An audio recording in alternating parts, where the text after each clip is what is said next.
क्या आप जानते हैं, हमारे शरीर में ऐसी ऊर्जाएं हैं जो अक्सर विपरीत दिशाओं में बहती रहती हैं। लेकिन जरा सोचिए, जब ये सभी ऊर्जाएं जो अब तक एक दूसरे के विरोध में थीं, एक समान दिशा में बहने लगती हैं, तब घटती है वो अद्भुत घटना जब जीवात्मा का परमात्मा से मिलन हो जाता है और आप स्वयं को पहचानने लगते हैं।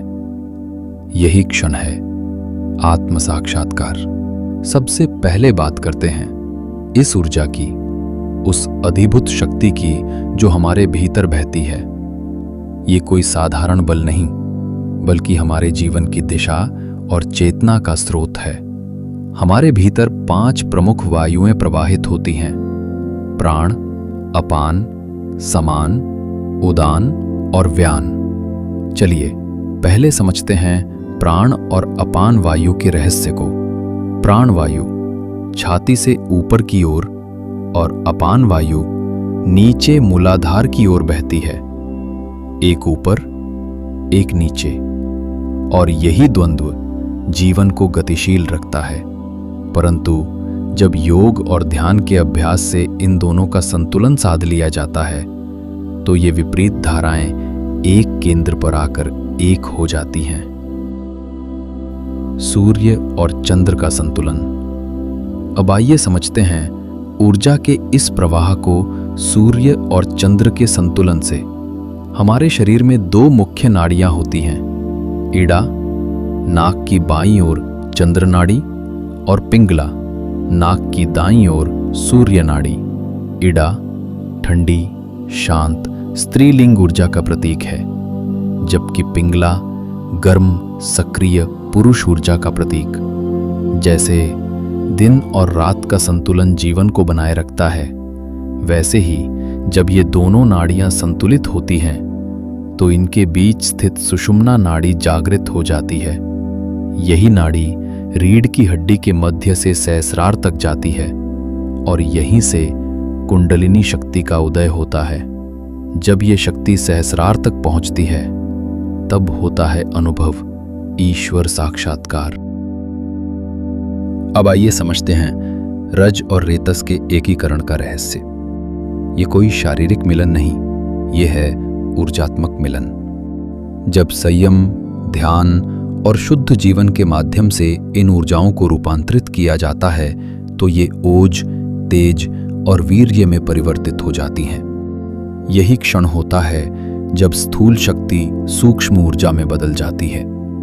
योगी इसे कहते हैं ऊर्जा का ब्रह्म में विलय। अब सोचिए दोस्तों, जब प्राण अपान एक हो जाते हैं, सूर्य चंद्र संतुलित हो जाते हैं और रज रेतस ब्रह्मचर्य के तेज में रूपांतरित हो जाते हैं, तब शरीर के भीतर कोई संघर्ष नहीं बचता। ऊर्जा का हर प्रवाह अब ऊपर की ओर उठता है, मूलाधार से सहस्रार तक। ये ऊपर उठती ऊर्जा हर चक्र को जागृत करती है और सहस्रार में पहुंचकर देती है वो अद्वैत अनुभव: मैं न शरीर हूं, न मन हूं, मैं वही चेतना हूं जो सब में व्याप्त है। यही है वो क्षण जब भीतर का अंधकार मिट जाता है और चेतना दर्पण की तरह स्पष्ट हो उठती है। यही वो क्षण है जब जीवात्मा और परमात्मा का मिलन होता है। ये केवल योग नहीं, ये एकत्व है। ये केवल ध्यान नहीं, ये स्वज्ञान है। और यही है आत्म साक्षात्कार। अनुभव और सावधानी। इस अवस्था में शरीर में हल्का कंपन, सिर में दबाव, भीतर प्रकाश या मौन का अनुभव हो सकता है। योगशास्त्र कहता है, इन अनुभवों में उलझना नहीं चाहिए। ये संकेत हैं, मंजिल नहीं। साधना हमेशा गुरु मार्गदर्शन, संतुलित आहार और नियमित अभ्यास के साथ करें। आत्म साक्षात्कार का अर्थ। जब ये समझ आ जाती है मैं वही चेतना हूं जो सब में व्याप्त है, तो भय, क्रोध, लोभ सब स्वतः मिट जाते हैं। हर व्यक्ति, हर जीव, हर परिस्थिति में आप ईश्वर का रूप देखने लगते हैं। चलना, बोलना, मुस्कुराना, सब प्रार्थना बन जाता है और आप कहते हैं मैं कहीं नहीं जा रहा, मैं बस अपने भीतर लौट आया हूं। जब शरीर की विपरीत ऊर्जाएं एक दिशा में बहती हैं तो द्वंद्व समाप्त हो जाता है, भीतर और बाहर का भेद मिट जाता है, बचा रहता है केवल अनुभव, शुद्ध, निर्मल, असीम। यही है आत्म साक्षात्कार।